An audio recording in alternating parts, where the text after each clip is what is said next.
Yo guys, Blue Knots here and welcome back to another video. Today I am back with a US men's national team Gold Cup group stage review. This is pretty much just me taking a look at how the US have done in the Gold Cup through their 3 games in the group stage, and of course they just finished the group stage yesterday, and as you expected they finished on top of the group, but despite that it wasn't very convincing. I mean, honestly, the team that finished second, which was Panama, actually tied with us not only with the points that they had but also the goal differential. We literally beat the group thanks to more goals that we have scored in this tournament than what Panama has done. So yeah, it was incredibly close, and even if you look at the performance-wise throughout this Gold Cup, it has not been impressive. I mean, it feels like every single games there has just been either some problem with this team, and it just feels like every single game there's just been,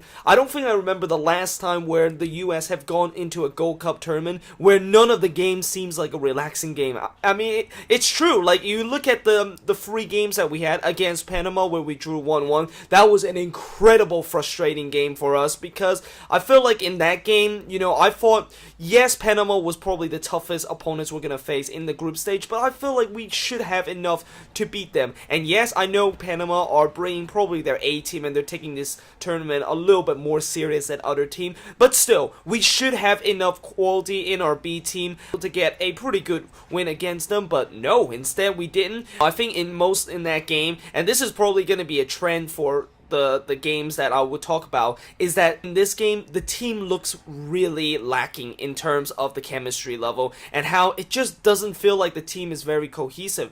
And this obviously will happen when you of course decide to put a lot of inexperienced players in a squad and basically just put them in a team. You know, there's gonna have been some trouble to trying to communicate each other, trying to, you know each other playing style and try to get things going, and it just seemed like doing this Gold Cup, it feels like there was a struggle. And I think the other reason why I think that could be a problem is because coming into this Gold Cup, and I know I didn't really do a Gold Cup preview, but if you look at the roster that Bruce Arena has chose to take into this Gold Cup group stage, there has been a lot of these guys that is still kind of like coming into this Gold Cup as a big opportunity to show Arena that they deserve to be in Russia next year. So what happened is you have so many guys that want to prove themselves that they belong into the World Cup squad next year that they just do way too much to themselves and being a little bit selfish with the ball. And when that happens, when you don't play as a team but you just kind of like play what's best for yourself,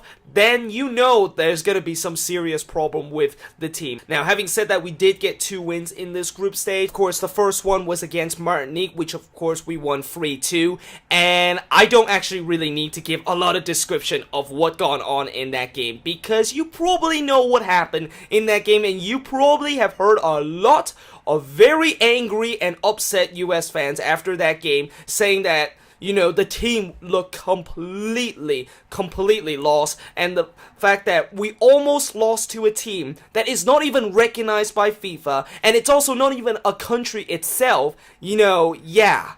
I mean, honestly, there's really not much to say about that game other than the fact that, yes, even though we got a win, it was just one of the most scrappiest win in pretty much all of the US men's national team games that they have ever played in history. Now, of course, moving on to that next game against Nicaragua, which of course we won 3-0. By the way, actually, that is the last match, and you know, that match, even though that was the biggest margin that we scored, it still didn't look that good either. I mean, if you actually watch the whole game, if you just ignore the score, you know, we had so many missed opportunities. We had so many times where whenever we go on the attack, there's just many mispassing. There's been just many through balls that is completely missed. There's been many crosses that either is under hit or over hit, and the finishing was just absolutely debacle. I mean, we were just really struggling on the attacking end, and in many ways that game should have been easily been 4 or 5-0. And I didn't even mention the fact that we missed 2 penalties in that game. I mean, are you serious? How in the world do you miss 2 penalties in that game? And I'll tell you what, both of the penalty that I saw, you know, the first penalty, I would say that maybe it was a good save by the keeper, but I kind of had a feeling that Dom Dora didn't really hit it very well. And then the second penalty, first of all, the second penalty, who was taken by Joe Corona, what the fuck is he doing there as our responsibility to take the penalty kick? He is a midfielder. You never take a midfielder to score a penalty. Unless your midfielder name is like Frank Lampard or Steven Gerrard, you never put your midfielder as the penalty kick specialist. You always take either your winger or striker. So I have no clue why in the world Joe Corona decided to do it. And I also question the fact that, did we actually had a penalty kick specialist, and did we really pick a guy that, you know, we can really trust to take the penalty? I don't think so. I mean, there was clearly nobody in that team that can just step up at that point to just trying to score a penalty.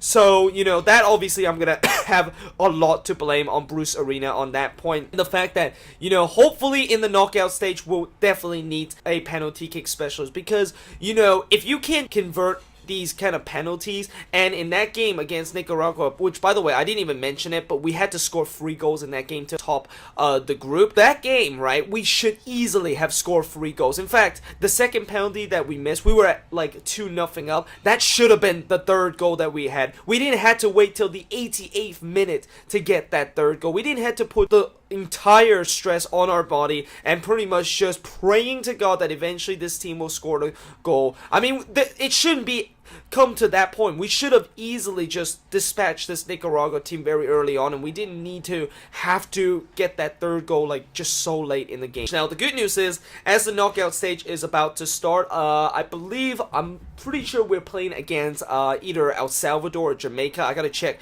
to see who actually finished 3rd in oh god, I forgot what group El Salvador and Jamaica is in, but whoever is in that group that finished 3rd, we're gonna play them on Wednesday in Philadelphia. And the other good news is we are started to bring some reinforcement. We are started to bring some first team player. I heard that Howard and Altidore is coming in, and I think Nagby is another guy that is coming in. No Pulisic though, or Jeff Cameron and John Brooks. No, none of those guys will be calling up. And I think we also have Dempsey in as the reinforcement. I'm not sure about Bobby Wood. I don't think Bobby Wood is included in this lineup. So we basically got a couple of players that play in our first team to come in to just kind of like step in. And I'm pretty relieved that they of course are coming into this squad, because, you know, with us playing just plainly the B team and put in a lot of inexperienced players in the squad, it just does not work at all, and we really need some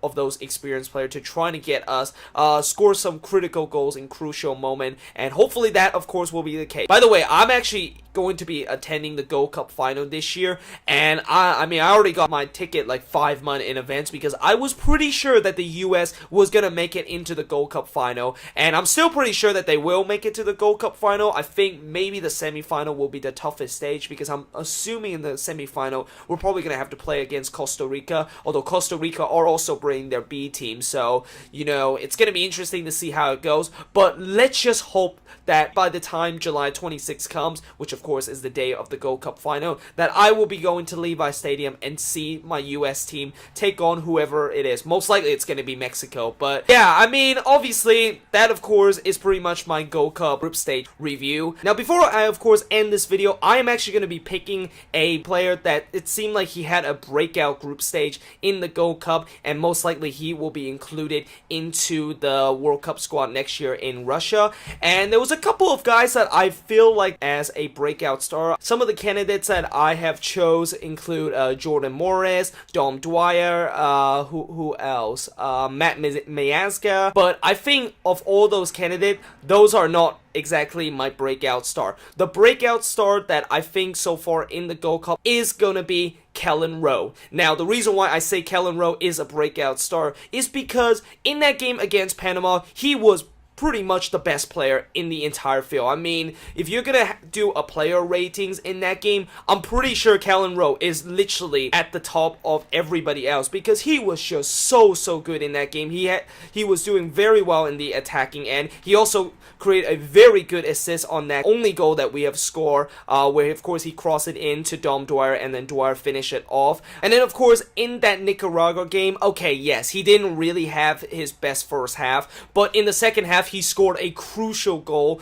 at that point to make it 2-0. And really, I think, you know, so far what I have seen from him and the fact that he already scored a goal, we know for a fact that if you score a goal in this Gold Cup group stage, your stock of going to the World Cup is pretty much higher than anybody else. And since he of course has scored a goal and he also have assisted a goal, I think he got either 1 or 2 assists in this game, I think he has definitely been the breakout star. And even when he's not doing an assist and not even scoring goals, you know, the amount of shot that he has taken and the amount of chances he have created in this is pretty much more than anybody else in the entire team. So that is exactly why I think he is a breakout star in this Gold Cup group stage, and I'm really hoping that Bruce Arena will pick him as one of the players that will be included in the World Cup squad. But yeah, I hope you guys of course enjoyed this video. If you enjoyed it, make sure you guys leave a like and click the subscribe button, and make sure you guys also leave a comment below what's your thoughts on how the US has done in this Gold Cup group stage. Are you happy with it, or are you a little bit disappointed